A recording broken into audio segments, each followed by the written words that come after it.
Hello BTS lovers! The official submission related to Jikook has shocked the internet. What is really happening between Jimin and Jungkook? In a recent development that has shaken the global K-pop community, a document allegedly related to the Jikook submission suddenly surfaced and triggered a wave of wild speculation among ARMY. An issue that had previously echoed only in the hallways of fandom now seems to be breaking through the speculative realm and touching the edge of formality. Is this a sign of a major shift in the narrative surrounding the relationship of the two BTS members most often linked by fans? Jikook, a popular term combining the names of BTS members Jimin and Jungkook, has, for years, been a hot topic in the fanbase community. Thousands of analysis videos, fan theories, and compilations of their interactions have spread widely across the internet. However, this is the first time the term has emerged in the context of an official submission, which remains an open debate to this day. Who submitted it, to whom, and for what purpose? According to an internal source who wished to remain anonymous, the term Jikook submission refers to a form of recording or documentation carried out by management regarding the professional relationship or collaborative presence of Jimin and Jungkook in a long-term strategic project. However, as this news circulated amidst BTS's comeback wave as individual units rather than as a full group, many interpreted this as an effort to strengthen the duo narrative in a commercial context, or perhaps something more personal. The question is now spreading quickly. Is this submission related to business collaboration, a duet music project, a special documentary, or even a deliberate narrative approach to manage the fan base's expectations of their chemistry? One thing is clear, the agency has not released an official statement, but several entertainment industry analysts state that such a move is not unusual, especially in the midst of strategic brand positioning efforts by world-class K-pop agencies.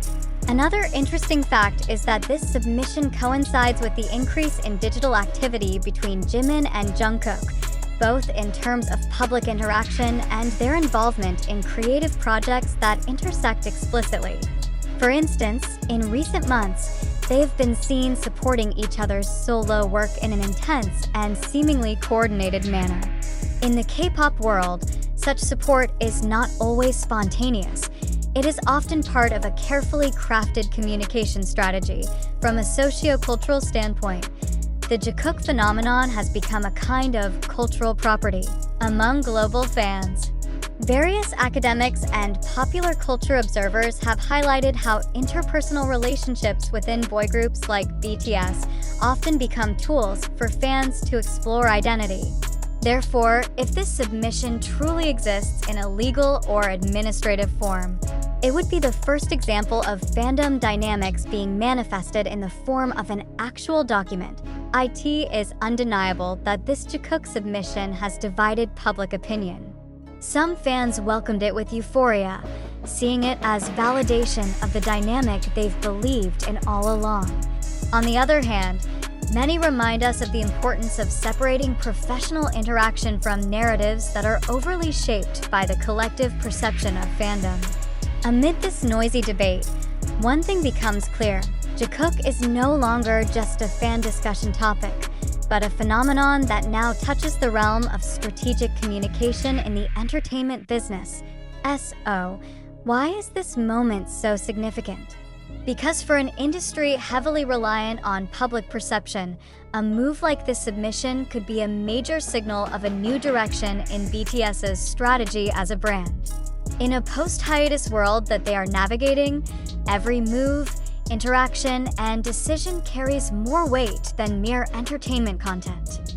It's about preserving the magnetic pull of a global icon that has grown beyond just a music group.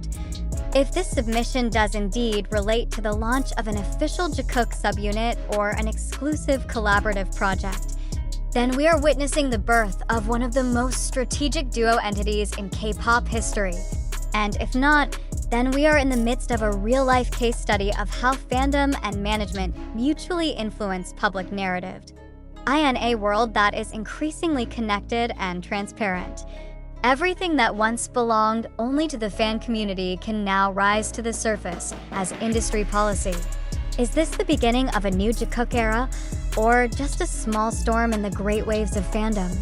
We still have to wait. But one thing is certain. This Jikook submission has opened a new chapter in the relationship between artist, agency, and fans. A chapter filled with meaning, emotion, and, of course, unanswered questions. But now, after the initial uproar that so intensely ignited the digital space, we need to pause, look deeper, and ask, do we truly understand what we are talking about? Or are we merely enjoying a narrative crafted to provoke our emotions? It's undeniable. The news about the Jikook submission has become perfect viral fuel. Two big names from a legendary boy group, propelled by a history of intimate interactions, emerging in a context that seems official and mysterious. But let's ask this honestly. What is the actual concrete evidence of the submission? Who claimed it? Where is the document? Why is there no official release from Big Hit Music or HYB labels? We obtained this information from various social media channels such as TikTok, Twitter, YouTube Shorts, and international fan forums. Much of this content includes video snippets, screenshots, and unverifiable insider narratives. Some posts even claim Jikook will soon be announced as an official subunit, while others speculate this is merely a soft launch of a fan service-based marketing scenario. But do these contents truly have a foundation that can be tested for truth? Or are we trapped in a collective illusion that feels incredibly convincing? The critical questions we must ask ourselves are, is this fact? Or merely fiction packaged very neatly for the purpose of sensationalism? Are we witnessing a reality never openly declared?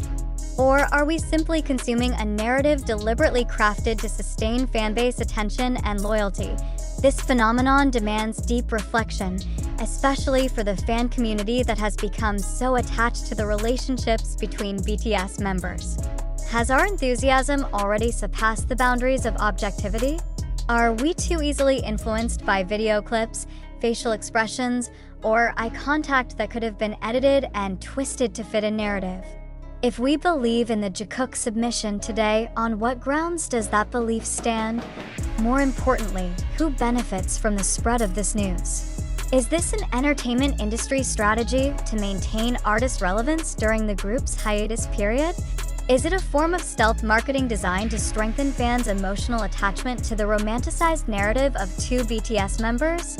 Or is this merely an organic dynamic blown out of proportion because the fanbase desperately craves confirmation? On the other hand, we must also honestly admit that BTS, especially Jimin and Jungkook, have built an extraordinarily strong bond over the years. Their closeness, as seen in various official and unofficial content, reflects a deep and genuine emotional dynamic.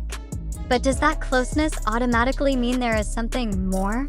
And if there really is an administrative submission as widely discussed, what kind of submission is meant? A music collaboration? An exclusive contract? Or merely the management of personal assets within the entertainment business scope? We are not in a position to confirm the absolute truth of this news.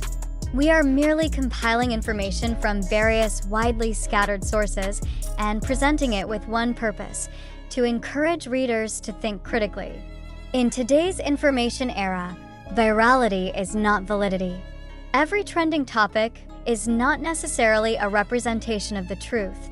Therefore, we urge you, the intelligent and thoughtful readers, to question the sources of information, investigate who first spread this news. Assess whether there's a specific motive behind the narrative being disseminated.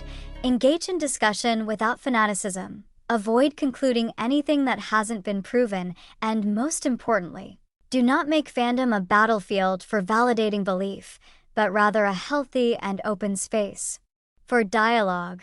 If there truly is an official submission related to Jikook, let time and factual truth reveal it. But if this is merely a baseless wave of sensationalism, then we must be mature enough to acknowledge that we have become part of a click-driven machine and algorithms that monetize our emotions.